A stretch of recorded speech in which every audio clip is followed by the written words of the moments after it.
काय सांगणार अतिवृष्टीबाबत? नाही, केंद्राचं पथक या ठिकाणी आलं. केंद्राच्या पथकाने संपूर्ण नुकसान भरपाईची पाहणी केली. आता राज्याचे आणि केंद्राचे त्या ठिकाणी जे काही सर्वेक्षणाचे रिपोर्ट आहेत ते एकत्रितपणे मग ते केंद्राचे अंतिम केंद्राला जी मदत करायची आहे याकरता जातात आणि मला वाटतं मग आपलं केंद्र सरकार त्याला मदत देतं. केंद्राचं पथक आत्ताच या ठिकाणी येऊन गेलेलं आहे महाराष्ट्रामध्ये. किती मागणी होणार आहे? काही मदत नाही, आपण जेवढं काही नुकसान झालं ते सारीच मागणी करतो केंद्राला आणि केंद्र मग त्याला जे काही त्यांचा शेअर आहे NDRFच्या नॉर्मप्रमाणे ते त्या ठिकाणी राज्याला देतात आणि मला वाटतं महाराष्ट्रालाही चांगल्या पद्धतीने केंद्राकडनं मदत मिळणार आहे. निवडणूक आयोगाच्या भूमिकेवर नाना पटोलेंनी म्हटलं संविधानाच्या 243 अंतर्गत राज्य निवडणूक आयोगाला महाभियोग आणावा, आम्ही तुमच्या सोबत आहे, जर तुम्ही सोबत आणाल नसेल तर कुठंतरी बनवाबनवी असेल. काही बनवाबनवी नाही आहे. आम्ही पहिल्यापासून राज्य निवडणूक आयोगाला जे काही त्या ठिकाणी हे सुरू आहे निवडणुका रद्द करणं, निवडणुका पुढे ढकलणं याकरता आमचा रोजचाच त्या ठिकाणी संवाद आहे आणि आम्ही त्या ठिकाणी आयोगाला 4 पत्रही पाठवले आहे की असं या नियमात हे करता येणार नाही, निवडणुका पुढे ढकलू नका, निवडणुका पुढे ढकलू नका. आता नाना पटोलेला प्रत्येक गोष्टीचं राजकारण करायचं ती गोष्ट वेगळी आहे. आम्ही सर्वच लोक संतप्त आहोत. आम्ही सर्वच लोक त्या ठिकाणी राज्य निवडणूक आयोगाच्या भूमिकेशी असहमत आहोत आणि आम्ही स्पष्टपणे भूमिका मांडली आहे. ही त्या ठिकाणी एक पत्र देऊन मांडलेली आहे आणि त्यामुळं यामध्ये सर्वपक्षीय लोकांचं, सर्वपक्षीय उमेदवाराचं तातडीनं मतमोजणी करणे, त्या ठिकाणी निवडणुका पुढे ढकलू नका, या सर्व बाबीशी आमची सहमती आहे.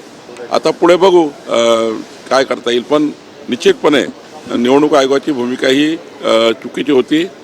त्यांनी निवडणुका पुढे ढकलल्या नव्हत्या पाहिजे, त्या ढकलल्या आहे. सर, सुरुवातीला नुकसान भरपाईची जेव्हा तुम्ही पंचनामे सुरू केले तेव्हा सरकारकडनं अशी माहिती देण्यात आली की प्रस्ताव पाठवलेला आहे म्हणून. आता सरकार पाठवतेच प्रस्ताव, तो त्यानंतर केंद्रीय पथक येतं आणि ते अंतिम करतं. शेवटी लोकसभेच्या उत्तरामध्ये हे आलं असेल की अंतिम मदत जी असतं त्याचा जो काही फायनल गोषवारा असतो तो गोषवारा प्रॉपर त्या ठिकाणी गेला म्हणजे प्रॉपर ठिकाणी अजून दोघांचे राज्य सरकार केंद्र सरकारचा अजून जो ताळमेळ आहे तो ताळमेळ बसवून त्या ठिकाणी अंतिम मदतीला गेला नसेल किंवा अंतिम करायला गेला नसेल. आज एवढंच आहे की दोघाही आमचं आणि केंद्राचं पाहणी झालेली आहे. मागच्या वेळी तुम्ही बघितलं असाल नगरमध्ये, अहिल्यानगरमध्ये सर्वकडे केंद्रीय पथक गेलं, रात्री उशिरापर्यंत केंद्रीय पथक फिरलं. त्यामुळं दोघांची ताळमेळ करून अंतिम प्रस्ताव तो आता मदतीकरता जाईल. कामठीच्या निवडणूक प्रक्रियेमध्ये गोंधळ झालेला आणि त्यामुळे ही निवडणूक रद्द करावी अशी याचिका न्यायालयात करण्यात आलेली आहे. नाही, त्याला काही तुमचा प्रत्येकाचा अधिकार आहे याचिका करणे, न्यायालयात जाणे, मग कोर्टाचा जो काही निकाल येईल तो सर्वांना मान्य आहे.